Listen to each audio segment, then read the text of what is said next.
రాష్ట్రంలో సూక్ష్మ, చిన్న, మధ్యతరహా పరిశ్రమలను మరింత బలోపేతం చేసేలా, ఈ రంగాన్ని అంతర్జాతీయ స్థాయికి తీసుకెళ్లేలా రాష్ట్ర ప్రభుత్వం కీలక ముందడుగు వేస్తోంది. రేపు విజయవాడలో ఎంఎస్ఎంఈ గ్రోత్ సమ్మిట్ 2026 నిర్వహిస్తోంది.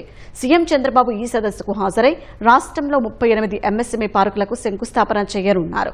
డిప్యూటీ సీఎం పవన్ కళ్యాణ్తో పాటు పలువురు మంత్రులు, పారిశ్రామికవేత్తలు సదస్సులో పాల్గొంటారు. విజయవాడలో రేపు ఎంఎస్ఎంఈ గ్రోత్ సమ్మిట్ 2026ను ప్రభుత్వం ఎంతో ప్రతిష్టాత్మకంగా నిర్వహించనుంది.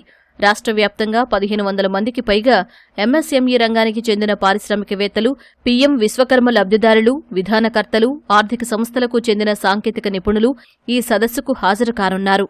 రాష్ట్రంలో ప్లగ్ అండ్ ప్లే పారిశ్రామిక మౌలిక వసతులను కల్పించే లక్ష్యంతో ఈ సదస్సు వేదికగా సీఎం పలు కీలక ప్రాజెక్టులకు శ్రీకారం చుట్టనున్నారు.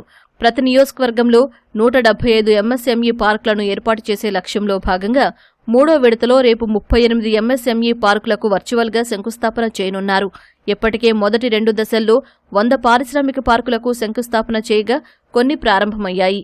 రతన్ టాటా ఇన్నోవేషన్ హబ్ ఆధ్వర్యంలో కుప్పం, మంగళగిరి, పిఠాపురంలో గ్రామీణ పారిశ్రామికవేత్తలను ప్రోత్సహించేలా రూట్యాగ్ స్మార్ట్ విలేజ్ సెంటర్, ఎక్స్టెన్షన్ కేంద్రాలను సీఎం ప్రారంభించనున్నారు.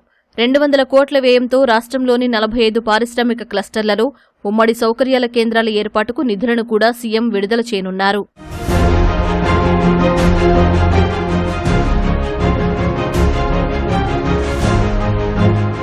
విజయవాడలో డాక్టర్ బీఆర్ అంబేద్కర్ కళా వేదికలో జరిగే ఎంఎస్ఎంఈ గ్రోత్ సమ్మిట్ కార్యక్రమ ఏర్పాట్లను మంత్రి కొండపల్లి పరిశీలించారు. ప్రతి ఇంటికి ఒక పారిశ్రామికవేత్తను తయారు చేయాలన్న సీఎం చంద్రబాబు లక్ష్యం మేరకు తమ శాఖ పనిచేస్తుందని తెలిపారు.